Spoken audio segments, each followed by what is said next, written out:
again to the big match. Another programme filled with action and with goals. And today we take our first look at the third division and feature the leaders Fulham and a team that is also expected to be well in the running, Plymouth Argyle. So our main match today comes from Craven Cottage. Him aside. And a fair-looking ball there, which Shepherd is very quickly on. And again, Rickard, the number 7 in the middle, aim towards Rickard. And here's a chance for Rickard against the post. Highlights too from Leeds against Huddersfield. Madeley back in, fished it away. Lorimer hits the post. And Derby against the Spurs. Kai Durban. I hit the... Oh, the devil that hit the And we also clear up 2 penalty mysteries from those games. Our studio guest today is Barry Lloyd, the young Fulham skipper, and a great welcome to him. We also look at some of your letters today as well. But now it's down to Craven Cottage by the lovely old Thames for Fulham against Plymouth Argyle, 2 clubs who seem to be imposters in the third division, both remembered for more successful days since the war, but both now capable, I think, of getting into a higher division.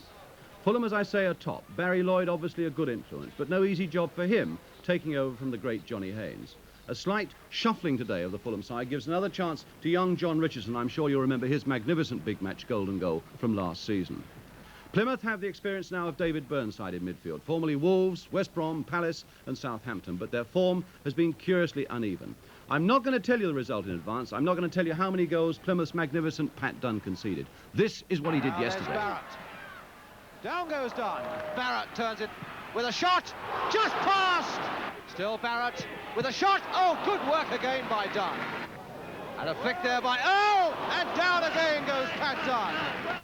Well, that's the sort of action coming your way as we go to the kick-off, Fulham against Plymouth. So Fulham then get us away, defending the goal to our right. Plymouth all in green with that white hoop defending the goal to our left. Fulham top of the table.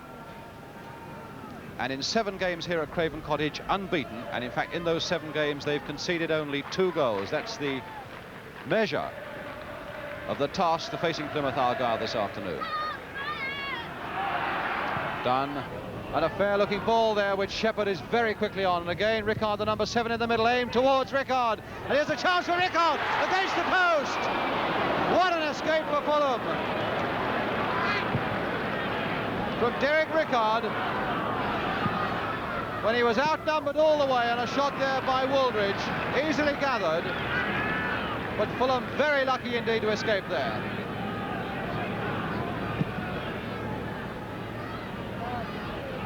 And Earl making a good run. Conway outside him. Still Earl going on. Pulled down from behind by Molyneux. Just as he was about to go into that penalty area and fire in a shot. And so a free kick to Fulham on the edge of that penalty area. A yard further in, and without question that would have been a penalty.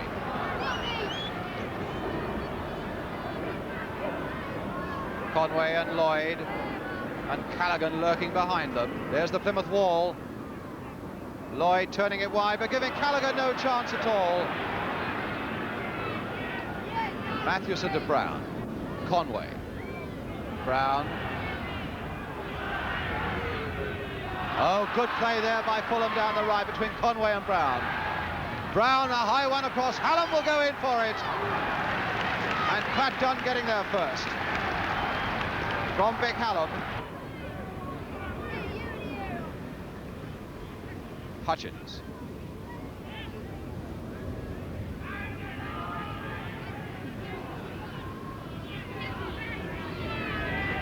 Hutchins again.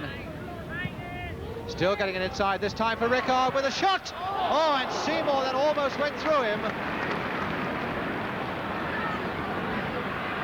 And Rickard in the middle, and Hutchins on the left. Between them causing a tremendous amount of trouble for Fulham. Now Allen. And here's Hutchins again in a fair bit of space. Rickard waiting in the middle, and so too is Shepherd. And that should be Seymour's, but no, over the bar for a goal kick. Don Hutchins.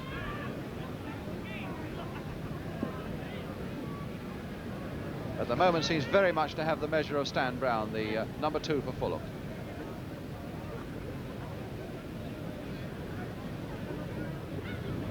And Seymour with the kick.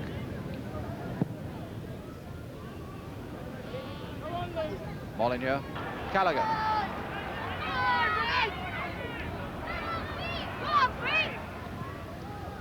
Hallam, Earl chasing it, and Conway, it seems, has gone off the field. And I noticed that Bill Dodgin, the Fulham manager, is running along the track there towards the trainer's bench. Obviously to see what the situation is with Conway. There's Bill Dodgin. And Callaghan with the throw for Fulham. Barrett.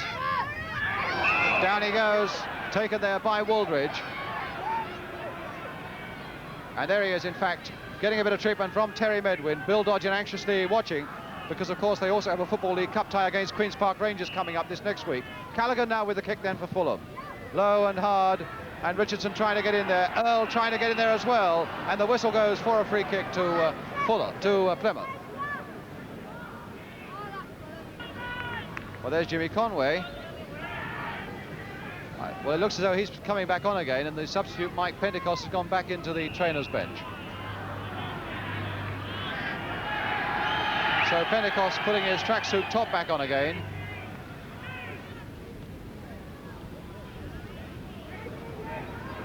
Allen, and Sullivan has made a good intelligent break there for Plymouth, and Shepherd just over that crossbar from Trevor Shepherd in the side, because Mike Bickle is out injured, their top scorer. Shepherd came in and very nearly there in a fine Plymouth move, very nearly giving Plymouth the lead.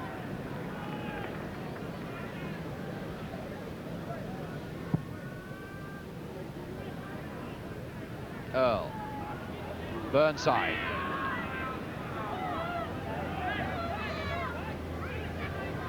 Well, Burnside's been around a bit, but he seems to have lost none of his enthusiasm, and here he's found Hoare, and Hoare almost with a very good ball that finds Shepherd, and still Plymouth are looking the better side. Wooldridge, and this time Richardson away. Hallam to Conway.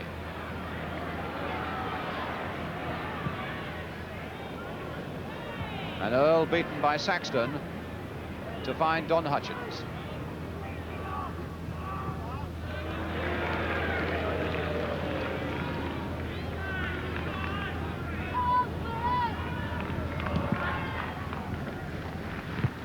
Mathewson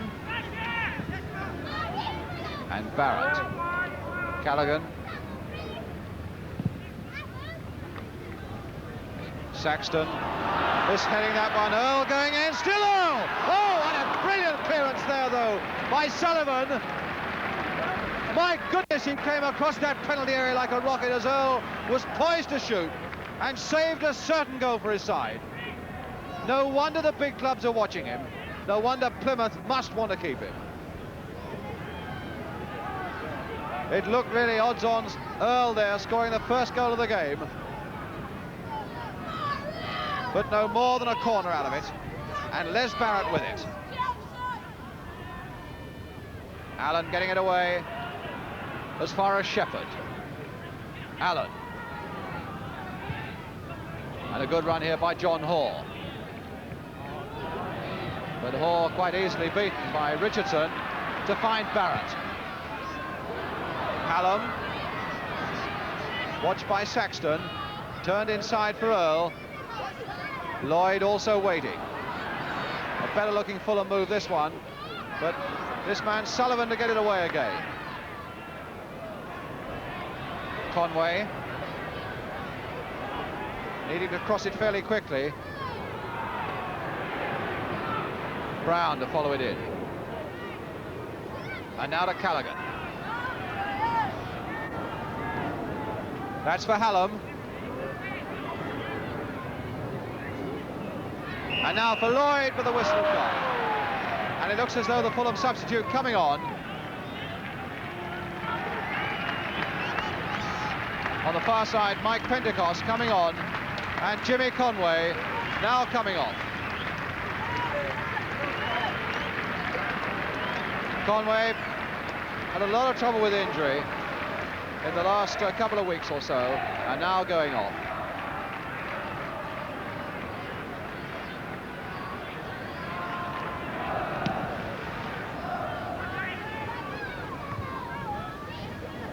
Hallam nodding the ball down where Barrett had been a moment before, but now Lloyd. Earl getting above Molly this time, flicking it on. This time Hoare is back there, but under enough pressure to be forced to give away the corner. John Hoare, they call him the hard man of this Plymouth side, a Cornishman who was skipper of the side last season.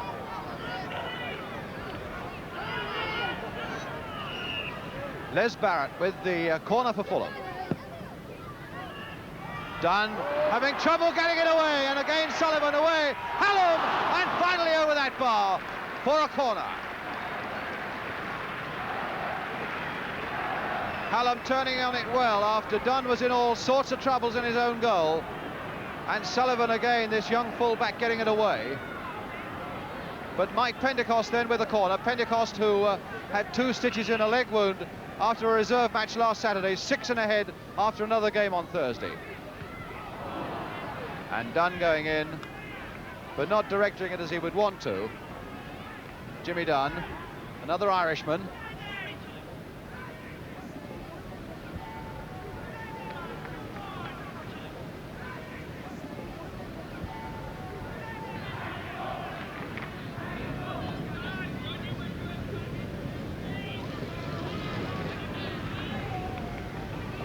And now Earl. Keith Allen. And Dunn was snapping him very quickly there. Hallam is still limping a tremendous amount, and remember, Fulham already have their substitute on.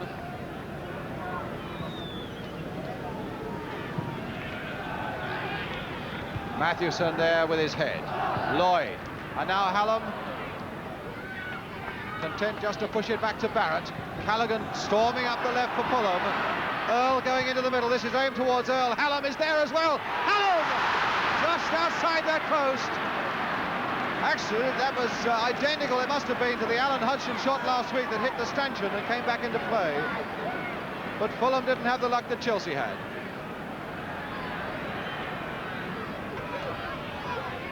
Don Hutchins. And nobody really has looked more dangerous than this fellow Hutchins this afternoon. Another good run by Hutchins. Dunn trying to catch up on him.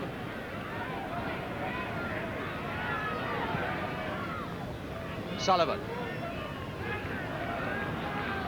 To Burnside. And that's aimed towards Trevor Shepherd. I don't think he'll keep it in. No, he won't. And so it's a goal kick then to Fulham.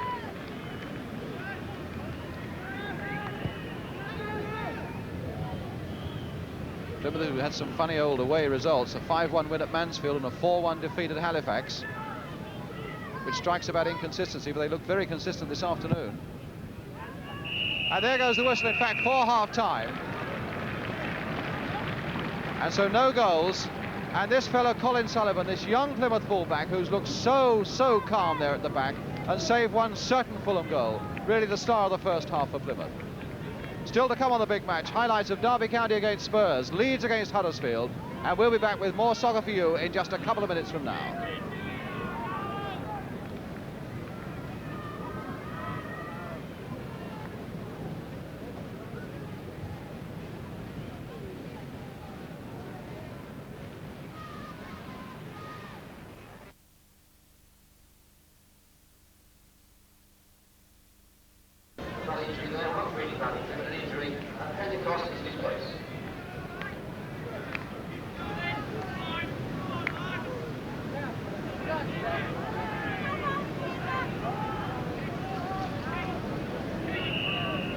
So Plymouth get us away then at the start of the second half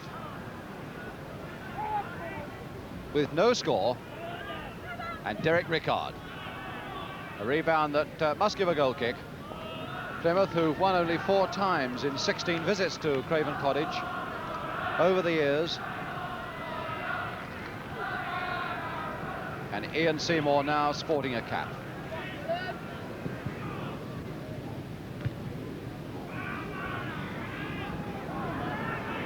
Callaghan to Pentecost, playing with 6 stitches in his head, 2 in his leg. Or at least he had 2 in his leg after a reserve game last Saturday, another 6 after a game on Thursday. Hallam turning it down now to Lloyd. Oh, and a very sharp tackle there, but a fair one by Hoare. Dunn, Oh, and an unfair one there by Burnside. Fulham's kick. It's one way of saying you're right, ref. Ruffling his hair, that could get him into trouble. And Fred Callaghan. Dunn has gone right up into that penalty area too. There's Jimmy Dunn trying it back, and it's into the net there. Credited, I suppose, to Dunn. But a goal, most certainly it is. And Fulham ahead.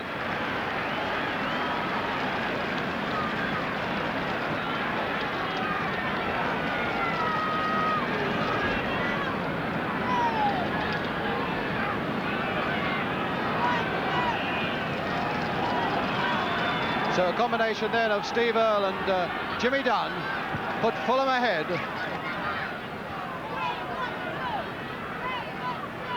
And now possibly a chance there for Fulham, but Mathewson getting in just in time before Rickard did get to it. And Molyneux fouling Earle. And it was a foul by Burnside, remember, that started the move for Fulham to get their goal.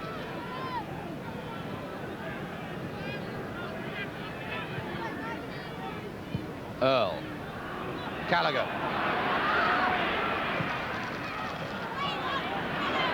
Barrett. High across that goal stand. Brown right up there with his head just under the bar. Onto the bar, in fact. And a corner. Stan Brown. More than 300 appearances for Fulham. And a testimonial match coming up.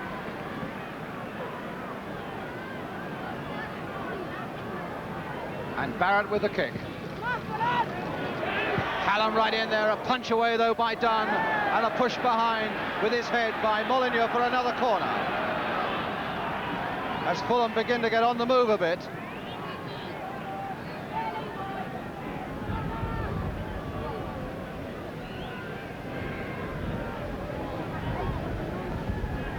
Barrett again with the corner, and Dunn judging it well.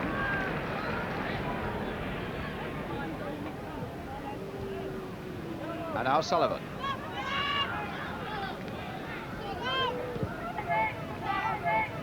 Mathewson.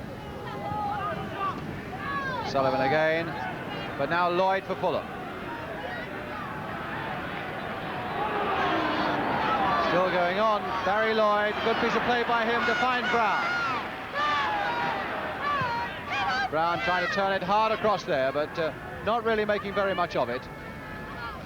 But Stan Brown is labouring a bit as well with a bit of an injury to a leg. There he is again, this time setting Earle away, and he's onside all right, and he's got Hallam in the middle trying to fight off Saxton. Pull back for Barrett to turn it, and just couldn't get in time, could Hallam, before Saxton got it away. But Plymouth in a whole lot of trouble there. Sullivan. Barrett.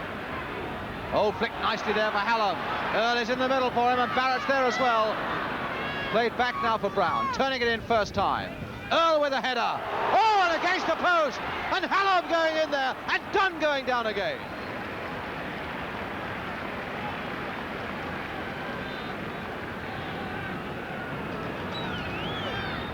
Burnside away, but only as far as Jimmy Dunn. Lloyd. Fulham really on the move now as Barrett turns it with a shot. Just past. And beautifully pushed there by Pat Dunn. From Barrett, and a fine save.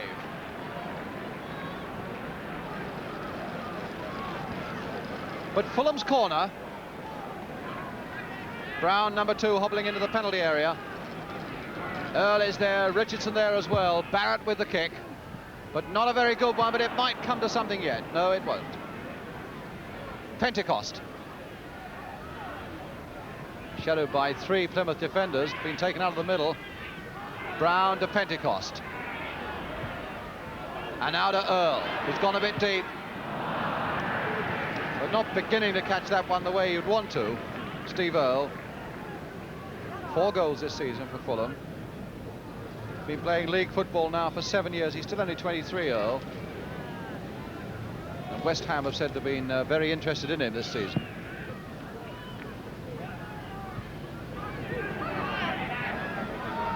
Dunn, quite a fighter. To Hutchins. Well beaten in the tackle there by Pentecost. Certainly Fulham have lost nothing by having this fellow on. But now Hoare. And a foul given against Earl. On Hoare. Referee Ivan Smith of Accrington, a lecturer in physical education. So he should be well able to keep up with this game.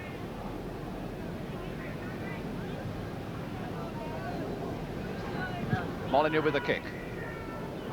Richardson to get it away. Burnside beating Barrett. Saxton. And Hoare finding his winger well. A little chip there for Rickard, and good work by Seymour. Really launched himself at that ball as Rickard went in. Very fine save indeed, though, by Seymour. And now Earl. Barrett. Still Barrett with a shot. Oh, good work again by Dunn. Really is, in this second half, he's saved 3 or 4 magnificent efforts there for Plymouth. Keith Allen. Without too much chance of getting that across with Richardson in such close attendance, but he gets a throw for Plymouth. Waiting for Steve Wooldridge to come up and take it. This is John Hoare. Here's Wooldridge, the number 2. Allen trying to flick it there. Oh, a nice little flick there by Shepherd as well. Shepherd going in again with his head. He does get up well for quite a small fellow. And now Rickard, will he get a shot in? Sullivan, he does get a shot in, but it's wide.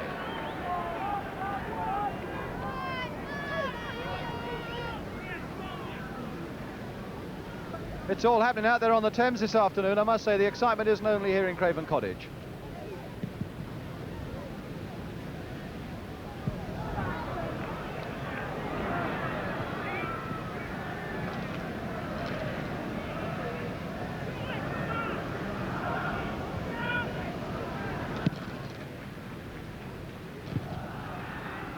Wooldridge, Hoare, and Molyneux to Pat Dunn.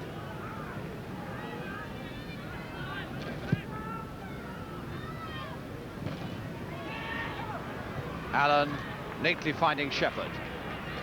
Rickard, of course, faithfully in the middle as well. And it's Keith Allen! Oh, by Keith Allen! 1-1.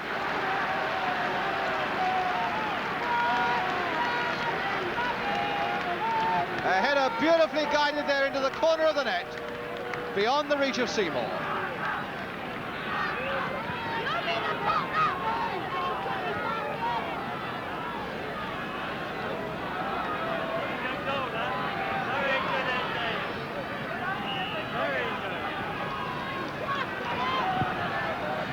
And now that leaves Fulham with something to do. 1-1, Hallam. This time cut out by Bobby Saxton.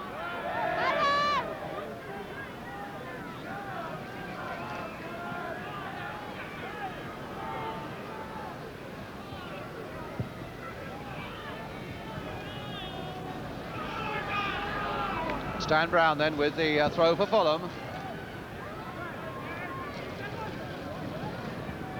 Earl. Back to Pentecost. Hallam, but he won't stop it.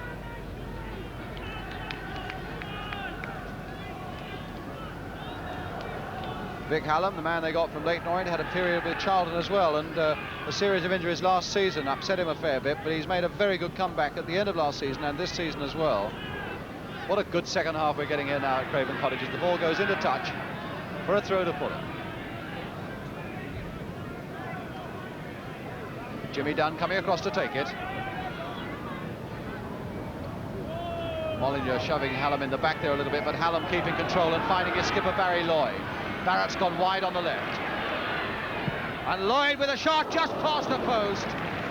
There wasn't too much in it. Perhaps with the Plymouth defence half looking towards Barrett on the left, that looked to be the obvious ball. Trevor Shepherd now for Plymouth. They really do break very quickly out of defence, Plymouth. And handball given against John Richardson.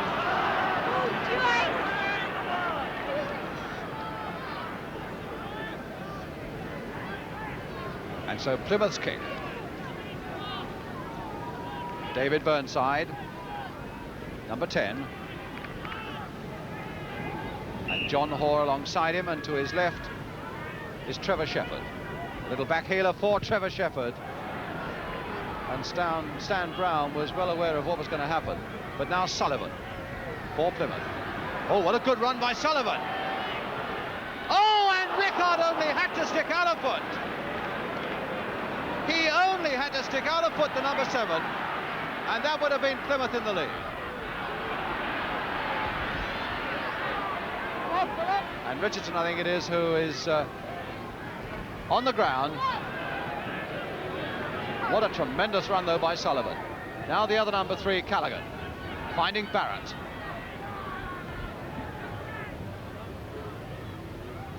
Barrett turning it in again for Earl.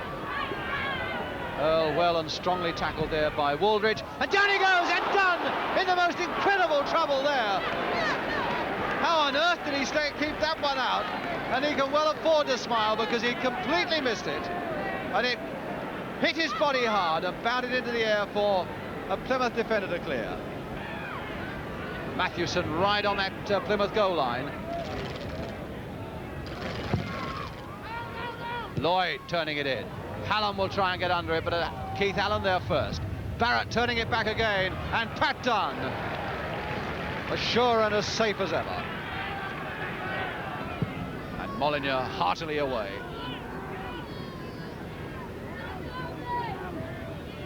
Pentecost into Brown. Playing a little 1-2 there with Dunn, ahead of Hallam, but again the trusty boot of Molyneux is there.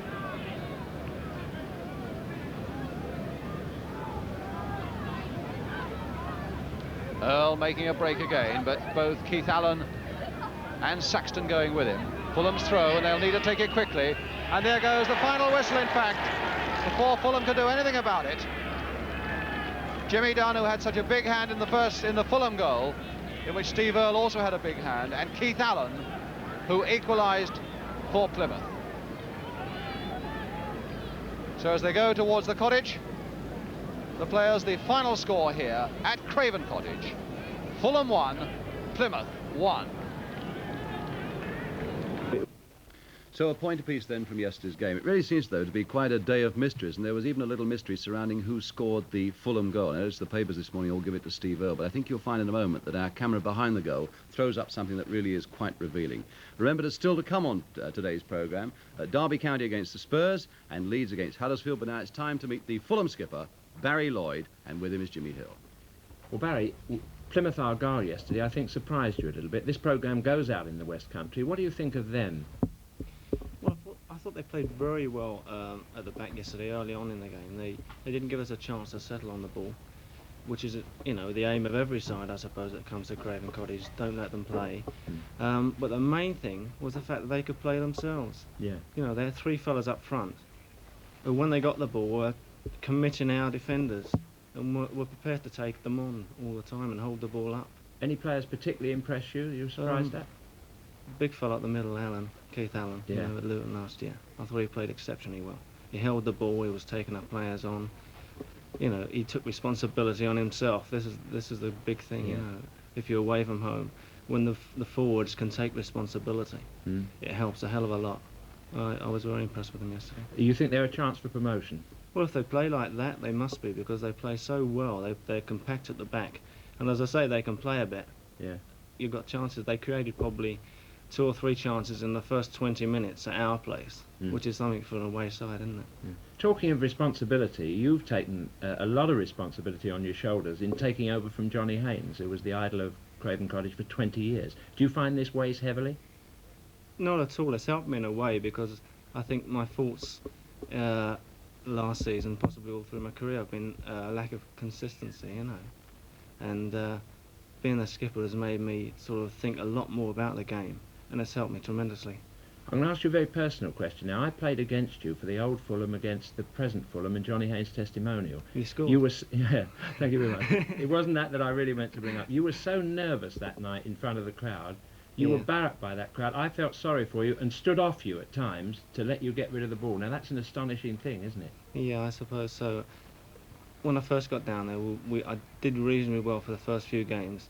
Then all of a sudden, I found myself playing more forward than I normally play. I was playing up front virtually, and not being the strongest of people, you know. Yeah, you get knocked. You get knocked about a bit, and it was really the position I was playing was a bit foreign to me. But of course, you don't expect the crowd to realise this. I mean, the crowd are there to see you put the ball in the back of the net. If you're not going to do it, they're entitled to have a go at you, and they were having a go at me. And that's all it was to it. I've been barracked by that same crowd, you know, in the past. Do you reckon you're over it now?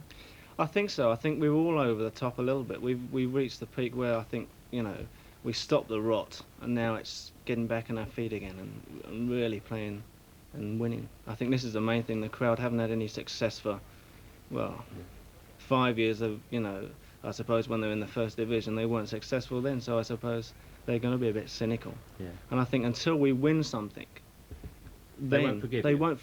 They won't forgive us, and they're entitled not to forgive us, really. I mean, they want to win something. You've got Chelsea around the corner. They had a great season last season, the FA Cup. There's 10,000 people go down there just because they won the FA Cup. Well, if we can win something this year, I think we'll probably get 4,000 or 5,000 who come and watch us and cheer us on because we won something. Well, I hope that happens. But what about now the point that you let slip yesterday? The first goal, which put you on top. We'll have a look at that first, and we'll just clear up the fact who scored that goal or exactly what happened when Steve Earle shot. It was a very good free kick. I was very impressed with this, the movement. There's Fred Callaghan, chips the ball over, and Jimmy Dunn does a lovely little back heel there to set it up. This is from our normal camera. Now, as he hits it, can you see anything wrong with that goal? It goes straight in the net, bang, perfect free kick. From here, it looks perfect, doesn't it? Yeah. Now we're going to look at it from our camera behind the goal. There's the ball coming over. It shows Jimmy Dunn's skill up well. He sets the ball up beautifully. Look, a little back heel trap through his legs. Now watch as Steve Earle comes in to hit it. What happens to the ball? There it is, on the half volley. It's going left of the goal there, or right of the goal there, and it touches Sullivan and goes in the net. There's an extraordinary thing. Everybody, I think, there was deceived by that yesterday, had no idea. Of course, you may have seen it from the middle of the field. I think it's the only way he could get it in. Yeah. he played very well yesterday, Stephen Earle, I thought. Didn't he? Yeah, lays the ball off so well, doesn't he? Yeah. And moves off. What if there is a fault in the Fulham team? What is it? Because you didn't somehow get that game sewn up yesterday. There's a point, I suppose, that we're not winning the ball enough. You know, when the opposition have got the ball, we're not possibly working hard enough to get the ball back. I think this is possibly, if we've got a fault, this is it. You know, we don't win the ball enough in situations in the middle of the park or anywhere. I think with a little more of that quality, a little more aggressiveness, you could have sewn the game up when you got the first I think one. this. You know, I feel if you can harass players, in the end they'll give you the ball. Yeah. You know, you might not be a good tackler. A bit like Chelsea do. Quite. You know, you don't have to be a good tackler, but you can harass them into making mistakes. They'll give you the ball. Thank you very much. In fact, I thought that cost you a point yesterday because you let Plymouth get back into the game. Yeah. Once they may have taken the lead, but they didn't. And when you did get in the lead, for that period you're all over them, but they sneaked back with this very good goal as well from Keith Allen. That is from a goal kick. There again, you see, there's fight for the ball in the middle of the field. It shows there that the players managed to get a goal kick under control and set up the move. And there's Shepherd, the ex-Coventry player on the wing, who makes the cross. And just watch how well Allen heads this in. There he is. Mistimed the jump. Perhaps the wind did that. Caught everybody out. And look at the way he steers that ball into the only spot in the goal where he would have beaten Seymour. Tremendous. Really first-class header from Keith Allen. But it was a blow to Fulham's promotion hopes. 1 point gone down the drain. Last year, I think you drew 9 home games. Is this a fort? Is it going to be a fort again? You've drawn 2 already. Yeah, I know. We played well for probably a 25-minute spell yesterday, and we only managed 1 goal. And were you saving it for Tuesday night? Queen's Park Rangers, Rodney Marsh's return. Is that going to work on Tuesday night? No, we can't afford to worry about the opposition when we play, Jim. We've got enough worries of our own playing ourselves. So is Rodney going to get a special reception when he comes back? No doubt the crowd will give him a nice reception. We won't particularly give him a nice reception, but you know, I think we can contain Rangers. I saw them play last Tuesday. It didn't impress me. There again yesterday, they knocked 5 in the back against Orient. You know, I feel a very fine side. So we're all looking forward to it. Well, Barry, I think a lot of people may have wondered why such a young player should be made captain of Fulham. I think after this interview, they will know. Well done. Thank you very much for coming on the programme. By heavens, you can say that again as well. And I hope that we very soon get the chance to televise Fulham and Barry Lloyd back in the 2nd Division. Now let's have some more action. And we've seen the team that's the top of the 3rd Division. Now let's turn our attention to the team that's top of the 1st Division, Leeds United. Yesterday they had, I suppose, what was a disappointing crowd really for them, 36,000, against their neighbours Huddersfield. But here it comes now then, and Leeds, as ever, are the team wearing the white strip.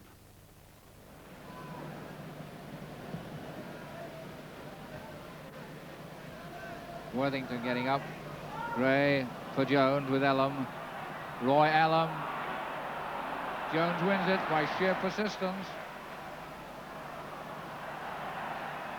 Gray. Oh, chance for Lorimer, and headed behind beautifully by McGill. An appeal for penalty, but an appeal for handball. I thought that was his head, but there's an appeal for handball. An appeal that McGill put that ball behind with his hand. Well, you'll have to make your own mind up on that one. I thought it was his head, but I could be wrong. McGill, I think, is suggesting that it might have come off his face, but the referee has awarded a penalty after consulting a linesman, and Peter Lorimer could make it his 99th goal for Leeds. He does so, 1-0 to Leeds United.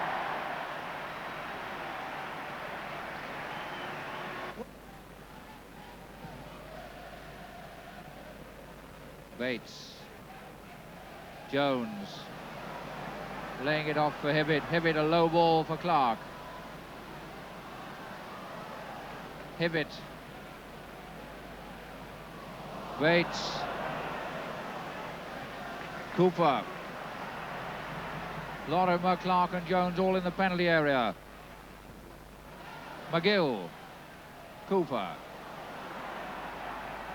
Cooper going to have a go himself. There it is. Oh, just past the post. What a lovely effort by Terry Cooper. Fine effort by England's World Cup fullback. Weaved his way through the defence and hit that left foot drive just wide of the post.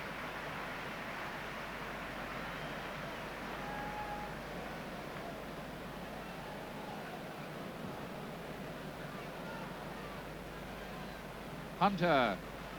Jones. Hibbett. For Hunter. Alan Jones with Hunter. And a corner, having to concede a corner. Alan Jones quite small in stature for a right fullback. There's Norman Hunter. And certainly this game being played at a tremendous lick. Huddersfield not prepared to give anything away, but here's a corner taken by Hibbett. In goes Jones, and Elam gets it away to Hunter. Cooper, Hibbett. Headed away by Elam, coming out to Lorimer, a shot, it's there, no! Saved on the line, deflected by Poole. McGill. And now we move into the second half. Break. Hibbett.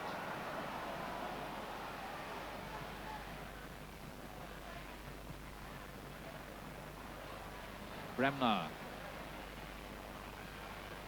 Jones.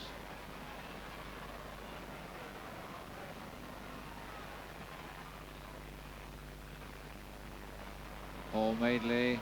Clark asking for it in the middle.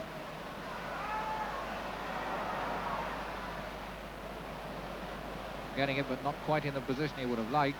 This is Bates. Lorimer. He's there! Lorimer's opening up, and there is Peter Lorimer's 100th goal for Leeds United. And I bet a fair proportion of those Lorimer 100 goals have come from real Lorimer specials. Leeds then winning by 2-0. The pictures come from Yorkshire Television, and the commentator there was Keith Macklin. Well, there seems to be a bit of a dispute over the penalty for Leeds United in the first half. Let's see what the slow-motion camera reveals now. Well, from the pictures you've just seen, you probably thought that there was a good chance that that was a fair header. But slow motion does reveal the truth in this case. There's Eddie Gray's shot. and you'll see that the goalkeeper just fails to gather that, and in comes Lorimer, and all he's got to do now is to hit the target. And he accurately steals that shot, although he's falling, he steers it into the goal, and there's the left hand, conclusively handball, no doubt at all. And many congratulations to the referee and the linesman for getting right a decision which was very difficult. The camera couldn't see it, but the slow motion camera could. Right, now let's have a look at some of your letters, and quite needless to say, we had a real mountain of mail after that blistering confrontation between Malcolm Allison and Alan Mullery on the big match last Sunday.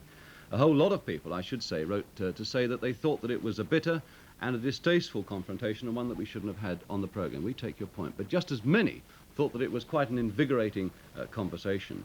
A lot of people supported Alan Mullery. I think probably they were glad to see Malcolm Allison on the receiving end for a change, but just as many said that they thought that Malcolm Allison showed a tremendous restraint and a good deal of dignity, and that they were very much on his side. Alan Mullery phoned us in the studio a little earlier today to say that he'd also had a lot of letters supporting his stand against Malcolm Allison, and he thanked all the people who'd written to him and said that he'd be writing back in due course.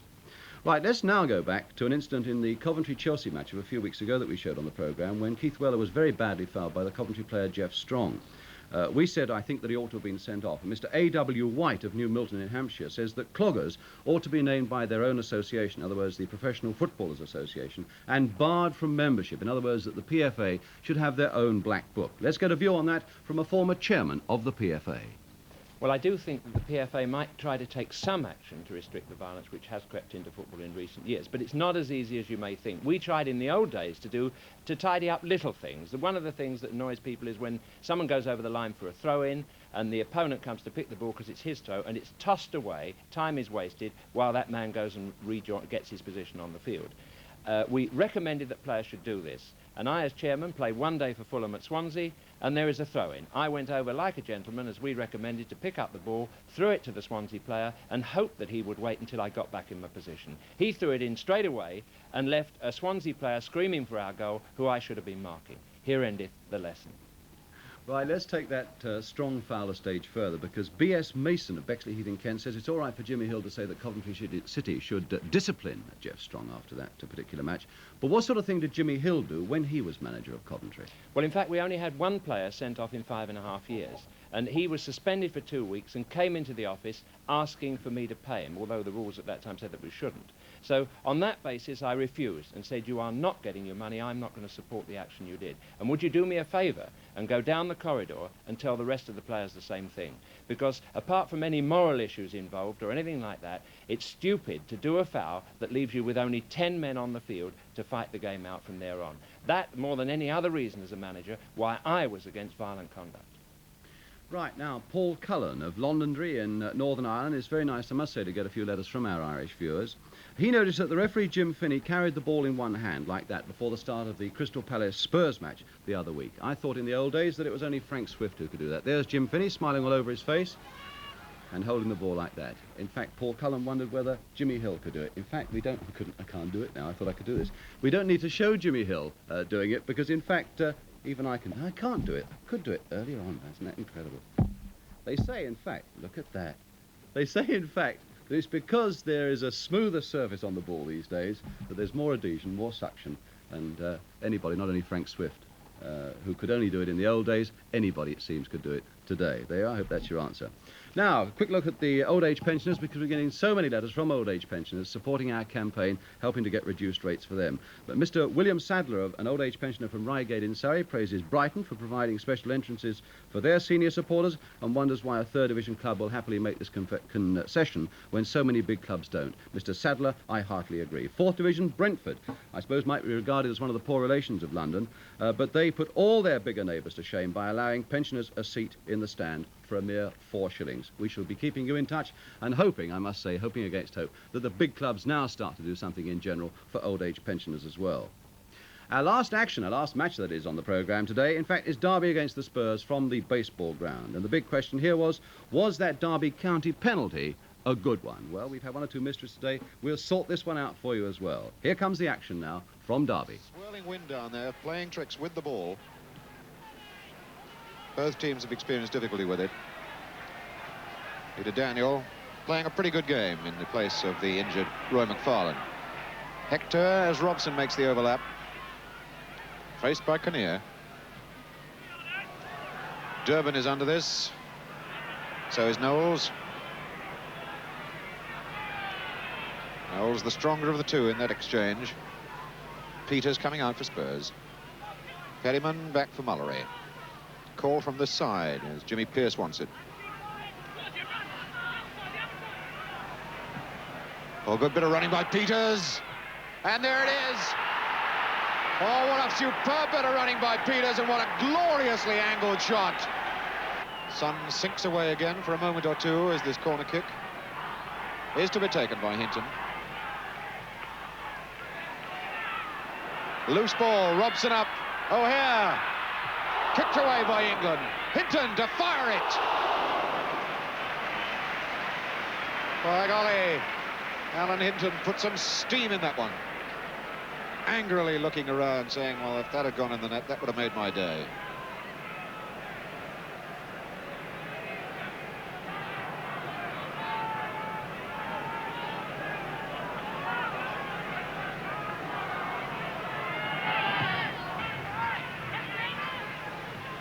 Mackay half away. Gemmell.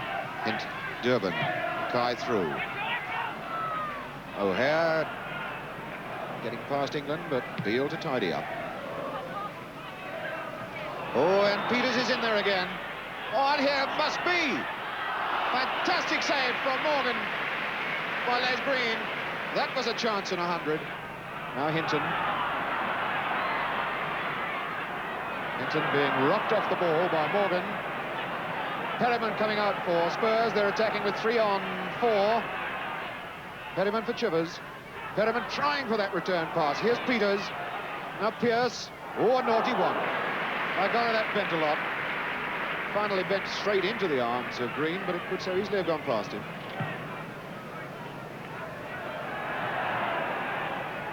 Perryman as far as Mullery.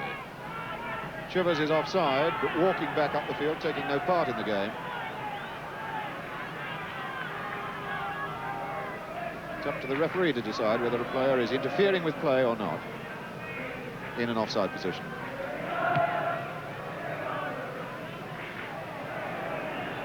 There goes Durbin. Pushed away by Peters. But cheekily offers the ball to the referee.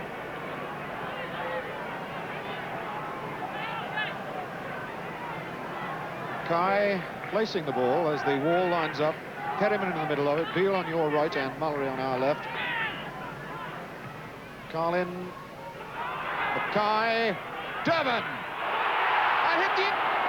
How the devil that hit the post, we'll never know. It must have taken a hit off somebody. Alan Durbin then denied the pleasure of scoring the equalising goal.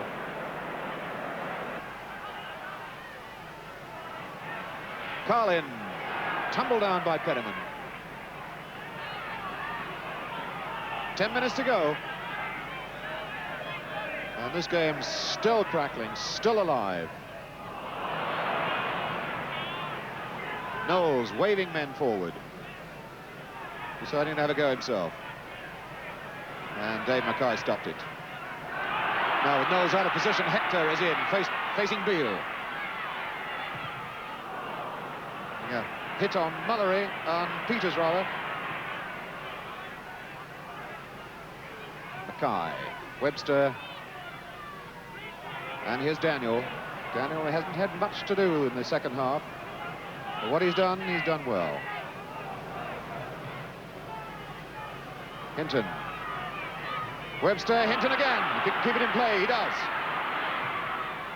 Hector now! Oh, blatantly pushed away by Beale. It's a penalty. Phil Beale, the man who pushed Hector then, and referee Darlington points to the penalty spot. And now all the pressure on Hinton, looking for his 4th goal of the season. This could be the most vital one. Here's the penalty. And it's there. That ball whacked in off the hands of Jennings. Hinton then ties it up at 1-1. About 8 minutes of the game left on my watch. And the pictures from ATV, the commentator there was Hugh Johns, and Spurs finishing 1-1, and I must say from what we saw there, looking very good as well. But I think Spurs, by and large, were very unhappy about the penalty there that was awarded against them that denied them the 2 points. Well, again, our slow-motion camera can reveal whether it was a good penalty or not. Well, pushing is one of the penalty offences, and this is a perfect example of it. There's Kevin Hector, closely followed by Philip Beale. He's gathered the ball, and there's the push, as good a one as you'd ever see. And as Philip Beale runs back, just look at this guilty look on his face, which gives you a clue as to whether he got away with it or not. On that occasion, he didn't. Well, there he is. Spurs' recent form, very good indeed. They kept it up yesterday. Good news for London. They've got a very good test next week against Liverpool to see whether they can keep up this magnificent run. With Chelsea up there, Arsenal above them, it's exciting times for London indeed in the First Division, contrary to what a lot of people expected. And more than that, West Ham's first win. Well done, Ron. Well done, the boys. Keep it up. As for me, I'm still practicing, but without a great deal of success. Incidentally, they do say that the balls get just a little bit larger as the game is played, so if you're trying to do it the one you've been leathering about in the park for 6 months, you might just have a little more difficulty, even than I had there. That's it from the Big Match Day. Hope that you've enjoyed it very much. Join me for On the Ball in World of Sport next Saturday lunchtime. Big match next Sunday, of course. We leave you with a little bit of action, and it's nice to have a bit of action from the West Country. The goal by Keith Allen, the man that Barry Lloyd thought played so well for Plymouth yesterday. The goal that got a point for Plymouth at Craven Cottage yesterday. Allen neatly finding Shepherd. Rickard, of course, faithfully in the middle as well. And it's Keith Allen!